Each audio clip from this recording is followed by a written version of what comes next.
আমি কামৰূপ জিলা মহানগৰ প্ৰশাসনৰ ফালৰ পৰা আমাৰ উপায়ুক্ত মহোদয়ে আমাৰ বিশেষকৈ পল্টন বজাৰ ৰেলৱে ষ্টেচন, আমাৰ কামাখ্যা মন্দিৰ আৰু আমাৰ এয়াৰপৰ্ট বৰঝাৰ, এই তিনি ঠাইত আমাৰ বিশেষকৈ যিবিলাক যাত্ৰী বাহিৰৰ ষ্টেটৰ পৰা আহি আছে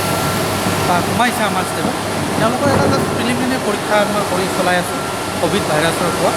যাতে আমাৰ ষ্টেটত তাতে ইনফেকশ্যন তেনেকুৱা কিবা আহিলেও আমি চেক কৰিব পাৰোঁ প্ৰথম পৰ্যায়ত।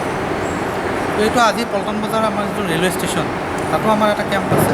যিটো এৰাইভেল পইণ্টত যিটো চেকিং